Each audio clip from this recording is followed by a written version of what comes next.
sangat menjengkelkan. Harus bersatu. Jaga kampung kita. Allahu Akbar. Allahu Akbar. Serang!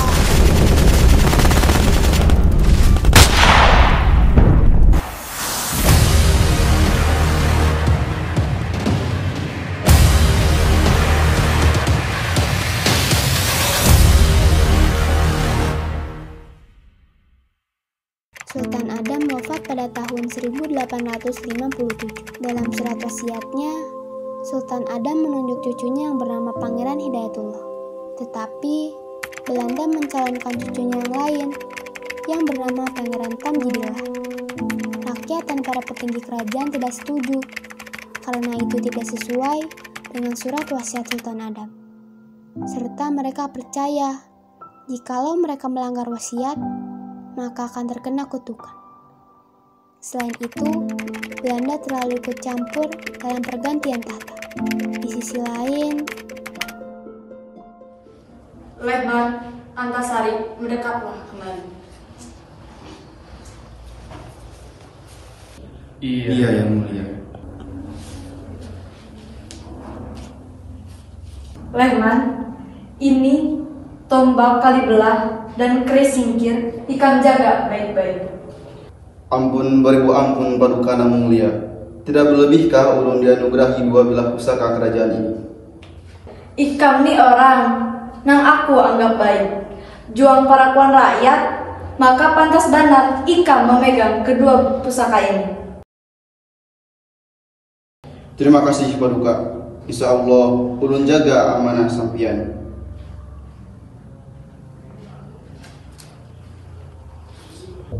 Dan engkau Antasari, aku Mangku Bumi Kerajaan Banjar, menugaskan engkau untuk mengapalai pasukan yang ada di Riam Kanan, Riam Kiwa, dan Karangintan.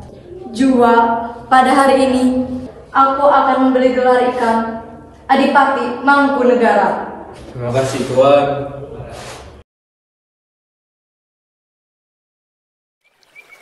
setelahnya Pangeran Hidayatullah mengasingkan diri ke Cianjur karena prahara yang dibuat oleh Tamjidillah. Yaitu Tamjidillah memerintahkan anak buahnya untuk membuat rumor yang sehingga Sultan Hidayatullah terfitnah. Maka dari itu, Sultan Hidayatullah pergi ke Cianjur untuk menghindari ancaman yang datang.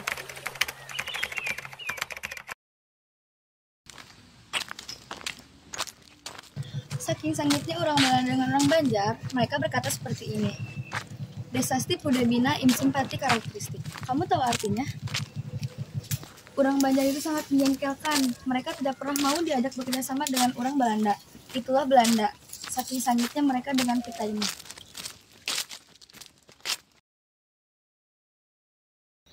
Saya juga mendengar kabar itu, tapi menjadi tatahunan orang sekampung, kenapa Pangeran Hidayatullah harus ke Cianjur, padahal mestinya ia memimpin perjuangan rakyat Banjar. Menurut Nyawangan kayak apa? Dia itu sebenarnya tidak hendak meninggalkan Banjar. Dia itu dibubuli, dijebak oleh Tamjidullah yang bersekongkol dengan Belanda. Hah? Apa hubungannya dengan kerajaan Cianjur? Ya karena rumor palsu itu. Pangeran Tamjidullah membuat rumor bahwa Pangeran Hidayatullah membunuh salah satu prajurit Belanda. Maka dari itu, beliau mengasingkan diri ke Cianjur agar Banjar tetap aman dan terhindar dari ancaman Belanda. Begitu. Aku jadi ingat nasihat Pangeran Antasari. Jikalau kalian bertemu dengan Belanda, 7 turunan kalian tidak akan disapa oleh beliau.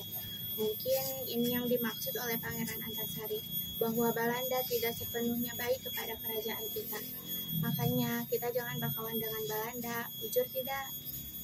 Ya, wujur. Sejak Belanda memperoleh hak monopoli dagang di Kesultanan Banjar, tak berhenti di sana, Belanda pun mulai ikut campur dalam urusan kerajaan. Ditambah, Belanda juga mengambil sumber daya alam yang dimiliki kerajaan Banjar untuk kepentingan negaranya sendiri. Setelah tahu berita itu, Pangeran Antasari tidak tinggal diam. Dengan keyakinan penuh, ia mengajak pasukannya untuk menyerang markas Belanda yang berada di Muning. Dengarkan semuanya. Harus bersatu. Jaga kampung kita. Jaga benua kita. insya Allah kemenangan di pihak kita. Hari ini juga kita pergi ke Muni. Dari sana kita ke Pangaron. Karena kekayaan batu bara kita telah dirampas oleh Belanda. Kita harus rebut. Haram menyerah wajah sampai kamu. Haram menyerah wajah sampai kaputing. Bismillahirrahmanirrahim. Allahu Akbar. Allahu Akbar. Allahu Akbar. Allahu Akbar. Allahu Akbar. Allahu Akbar. Satu hari sebelum pasukan Pangeran Antasari menyerang markas Belanda, Antasari memimpin pasukannya untuk berdoa bersama agar Allah Subhanahu wa Ta'ala dapat membantu pasukannya sehingga kemenangan berada di tangannya.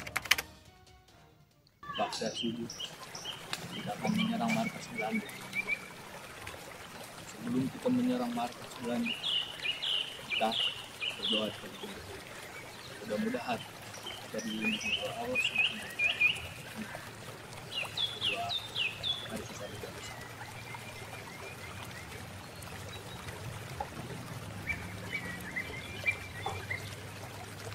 Semoga apa yang telah kita rencanakan jalan dengan semestinya. Jauhkan Belanda dari kita ini.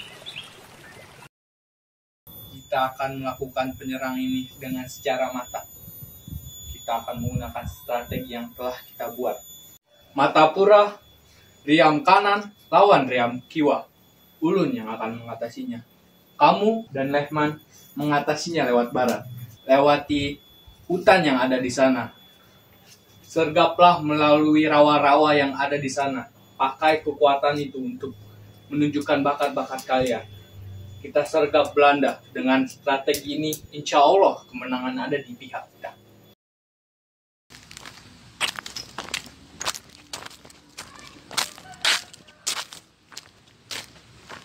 Assalamualaikum Pangeran. Waalaikumsalam. Maaf Pangeran, ulun terlambat. Ulun siap menyerang Belanda. Walaupun kami kurus, tapi kami tahan pijakan. Baiklah, kalian tidak apa-apa terlambat. Kalian berdua ikuti perintah dari Lehman. Lehman akan menyerang dari barat. Kalian berdua siap-siaplah ba'da subuh. Akan menyerang markas Belanda. Lehman, kamu sekarang berkumpul dengan pasukan kamu. Siapkan pertempuran. Rancang lagi dan ulangi lagi strategi kita. Baik, Pangeran. Silakan.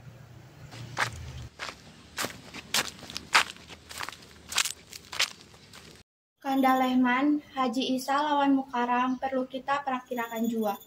Ujur itu, mereka berdua bilang keladinya.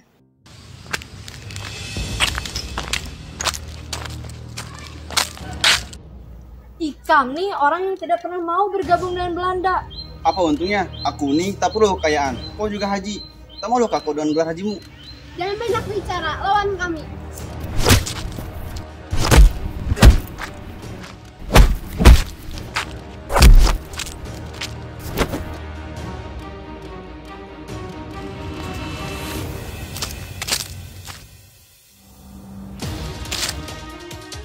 Bilang pada Tanjik, jangan macam-macam kau tidak mau aku injak.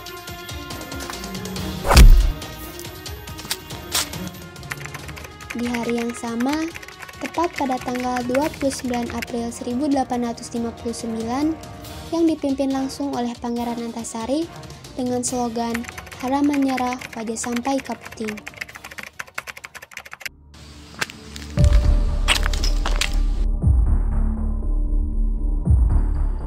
Haram menyerah wajah sampai kaputing.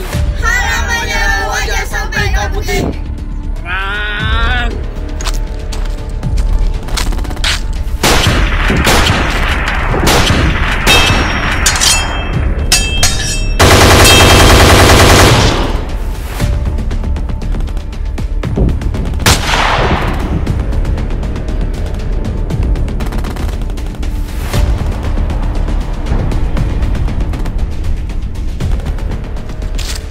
Mundur, Pangeran Antasari telah ditumbangkan.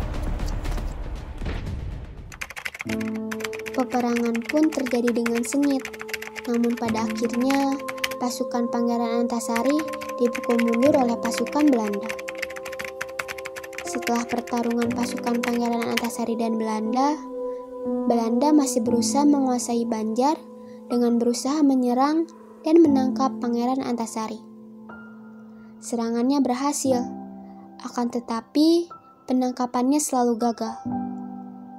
Setelah Pangeran Antasari wafat, perjuangannya diteruskan oleh Sultan Muhammad Seman. Perjuangan berlanjut hingga Sultan Muhammad Seman gugur pada 1905 dan Banjar akhirnya runtuh.